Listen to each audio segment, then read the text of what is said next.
Hey everybody, it is January 26th and I'm in my oncologist's office and I'm actually going back to the same room we began in, his consultation room. So we're gonna have our last consultation with him, I think, because my last treatment's next week, and we'll see what it goes from there. So we're gonna talk about neuropathy, basically, right? That's gonna be our biggest thing of the day, right? What's going on? Why you're already kind of No, I mean, I'm skirting gonna, it? we got today, we got next week. I'm gonna, stick it out. Yeah, I know. It's been rough. We're to number 11 today. I want to know today, the treatment day. Since you got up this morning, what is the status of the fingers and the feet compared to the day after your last treatment? So let's just say last Wednesday. It went up to like a 5 or 6, but now it's back down to a 3. Now it's back down to a 3. And how long has it been down to a 3 now? 2 days. 2 days. Yesterday and today. Anything that you're having a hard time doing with your fingers? I still can do everything, but when I twist things, I don't have as much strength to twist things. Okay, but you do get it done. Yeah, I get it done. Okay. I'm getting everything done. Okay, it might be a little slower, might be a little more purposeful. And when I type, it hurts. It actually hurts. It hurts even at a 3? Like right now, I'm going like this. I can still type. See, I'm going like this. I'm still doing that. I'm still typing, and I'm still going to type. But I mean, it feels like my hands have like some glue stuck to it. Oh, I got it. You know what I'm saying? Like, so it hurts. He gives me hand massages like at least 5 times a day. Makes a difference. The massages, gets the circulation going. The massages help a lot. I'm gonna try getting acupuncture. Okay, yeah, it's not gonna hurt. This is my advice on acupuncture. Do it. I've seen strange enough things happen. Some people get better, but it costs. It ain't cheap. Oh. So and it's not covered. Now they may say you gotta do it for 6 months before No. If you do it for a month and a half, no more than 2 months, and you're not seeing a difference, do not waste your money, please. If it's making a difference, by all means, stick to it. I'm just surprised that the gabapentin didn't show any. It didn't help. Okay, but let me tell you, the majority of the strength and the effect that you're going to see on gabapentin is going to be in a patient that's no longer getting chemo. The problem is, if it's trying to help something and then bam, you're hit with another dose, it's like water under the bridge. It's gone. But it never helped. Just right now the Taxol is overpowering everything. What about Lyrica? When you get that's an option. So this is what the plan is. You're gonna get your last 2 doses. All right, unless something changes. Mm-hmm. When you're done with that last dose, a good 3 to 4 weeks after, now a lot's going to be going on, you're going to be seeing the surgeon. But as far as the neuropathy goes, you put this away. We're going to see what happens over those next 3 or 4 weeks. You will have surgery, you'll be recovering, it won't be the biggest thing on your mind, but you're going to see what happens. If you say, listen, it's better, it's better, just leave it alone, and every 2 weeks, 3 weeks, maybe every month, it's not going to be a daily thing. Mm-hmm. Other things are going to get better daily from the chemo, like your taste, your energy, your bowels. Those things are going to get better quickly. But the nerves are the slowest body organ to heal. They take the longest time to heal, and that'll be a much slower recovery. Now, if 1 month goes by, 2 months goes by, 3 months go by, and you're flat, you're stable, you're not getting better, shouldn't be getting worse once the chemo's done. But it kind of gets better, and then it levels out, and it's still at a point where it's, you're not debilitated, but it's bothering you. It's still, then we add something like a Lyrica or a proper dose of gabapentin, and so on and so forth. So that's how it's going to work. Now the feet. Anything about the feet?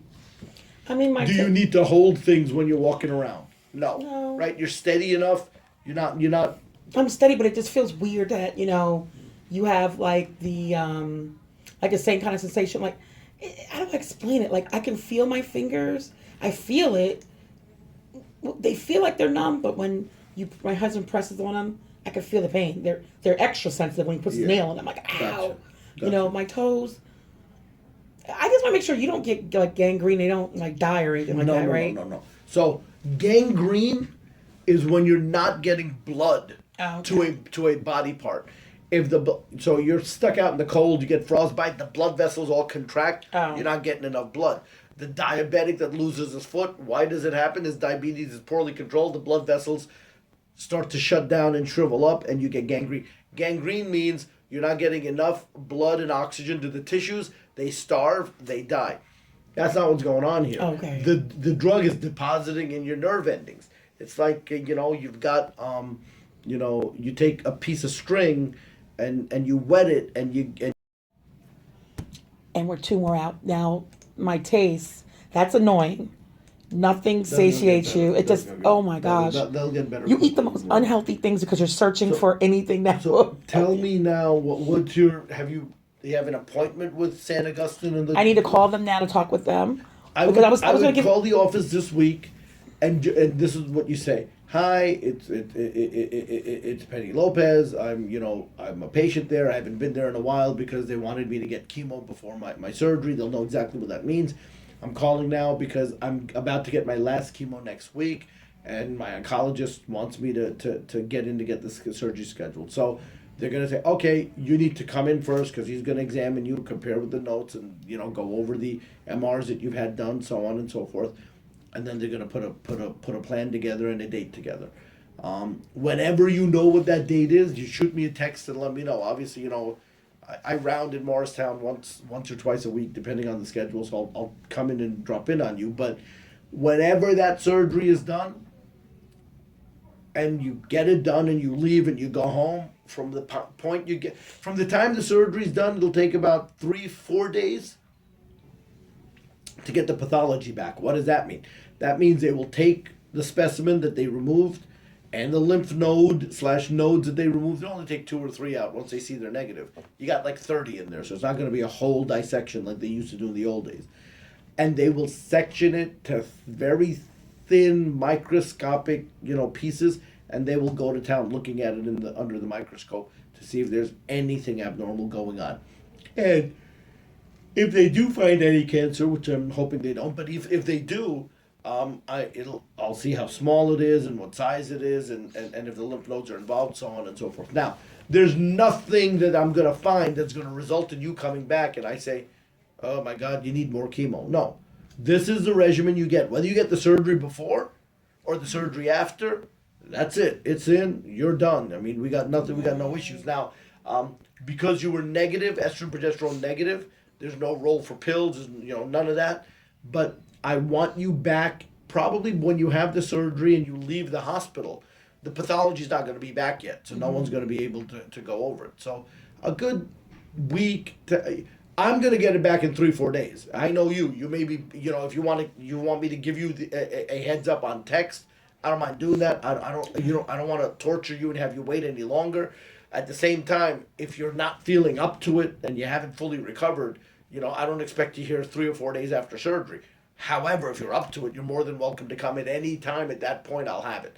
I usually take a week, 10 days, but I'm look. I'm gonna go. I'm gonna stick my neck out a little and go out on a limb and say, they will find something, but it'll be in a very early microscopic, shrunken, shriveled up phase. They'll find a lot of dead cells that is typical to see as far as chemo effect goes, and then we'll see.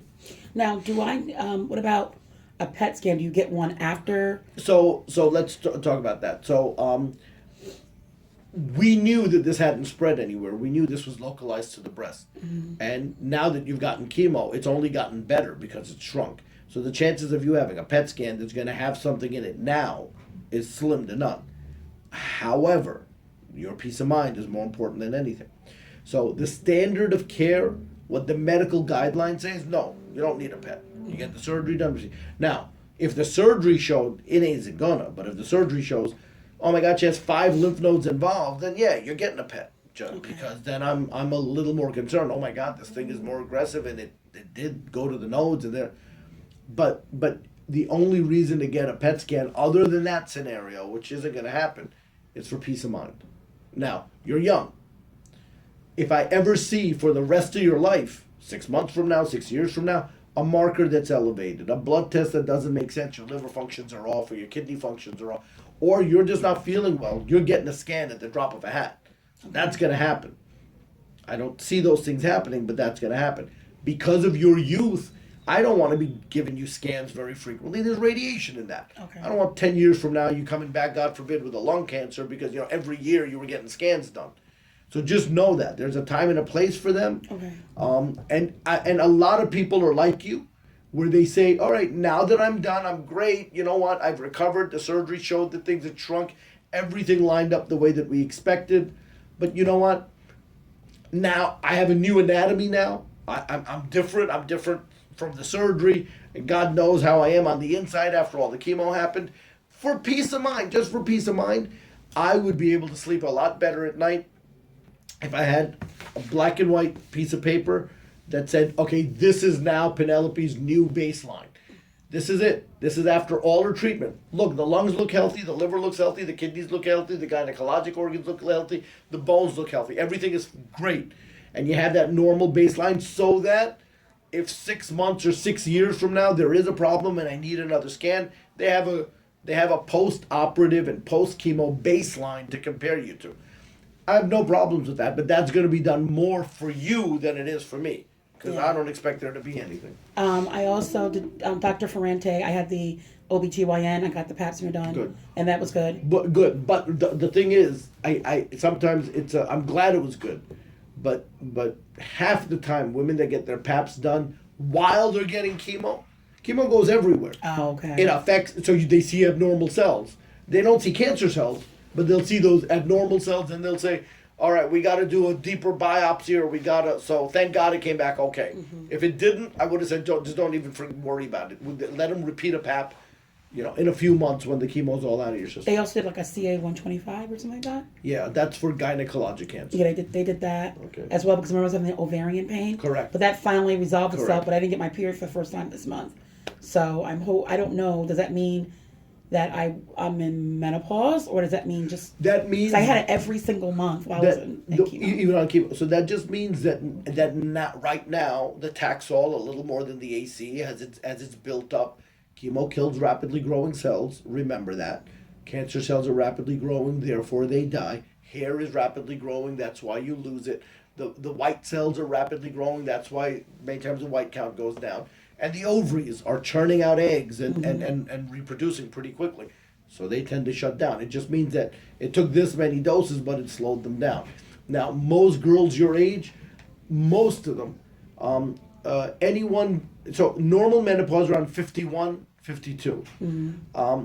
Women that are in their mid-40s like you are, and they get the chemo, half to maybe a little more than half, within 6 months, everything is going to come back. Mm-hmm. The other half will be pushed into menopause a few years early.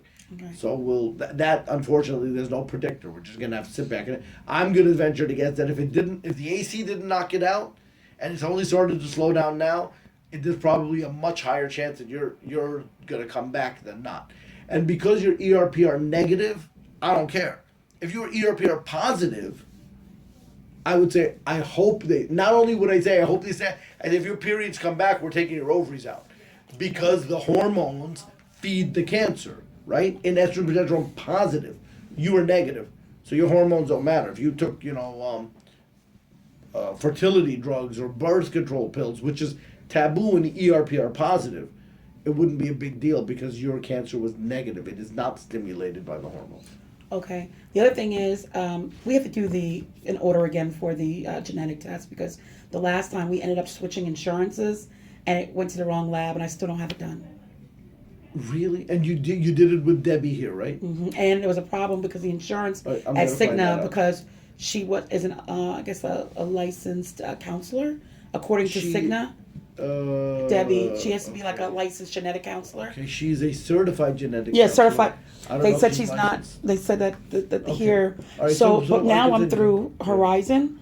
They don't require that, so I just need to do it again. Okay, all right. So what you're gonna do is on your way out at the front window, not the back window. You're gonna just schedule. I need to schedule a genetic testing. Okay. And they'll get you. So I think those are all. And you said the taste will come back because, like I said, I eat the taste, most horrible the energy, things. the bowels, all that stuff is going to come back after the last dose. Good. You know, a week later is when you'd be getting another dose. Then it's pretty much out of your system. So 2 to 3 weeks after that, you should start noticing that it's a lot better. And how long between my last dose and seeing the breast surgeon, not for the consultation, for surgery, should I, what can I wait? Surgery will be done. Seeing him, I don't care. You can see him next week, even Yeah. before your last dose.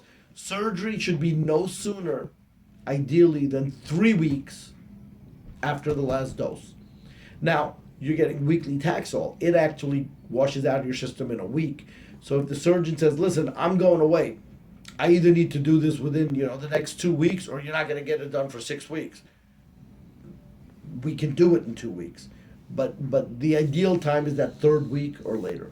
Okay, I was hoping to get like a month off just to like have my life back. That's fine. Yeah, you can do that. So like I said, 3 weeks is what's preferred. Okay. I wouldn't, and that's the lower end. The top end is you shouldn't go beyond 6 weeks.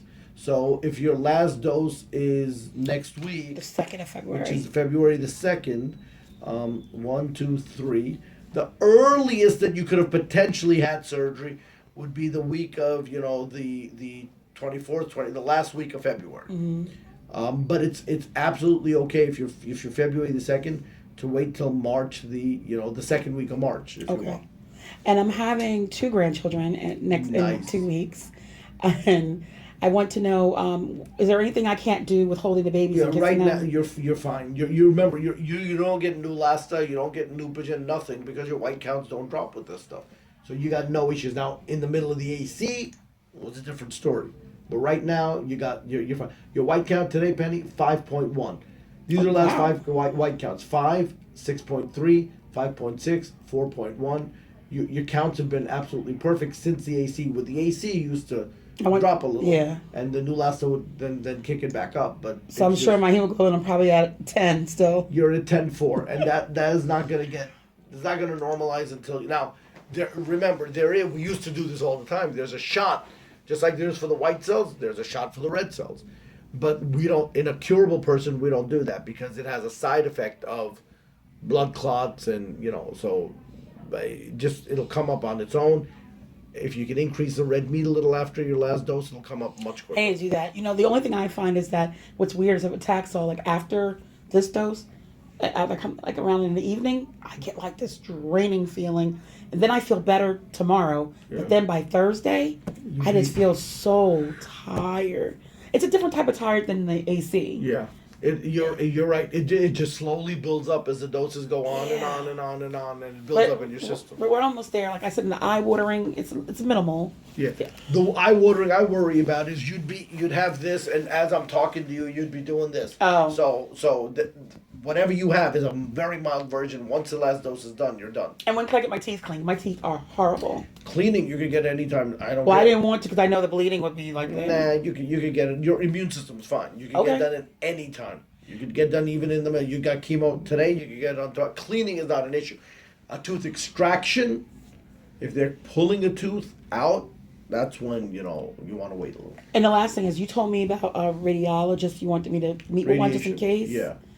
The radiology consultant. So how do I do that? Do I wait till after the surgery or see one now? You wait till after the surgery. Okay. Because a lot of that is going to be based on that pathology, what you get. Like, for example, if they find little to no cancer, there's no way anyone's going to radiate you. I hope not. I'm ready for this to be done. I know. You're just about there. This is the hardest part of your journey. You're just about there. Yeah, last week I almost lost it mentally because I'm just tired. I know, but now you got to be seeing that light at the end of the tunnel. do. One more dose after today. One more dose. I'm gonna miss you, Dr. Barry. No, Oh my you're not going to get rid of it. You're going to be coming. It's just going to be a lot less frequent. Yeah, not for the same reasons. Yeah, I know. That's okay, though.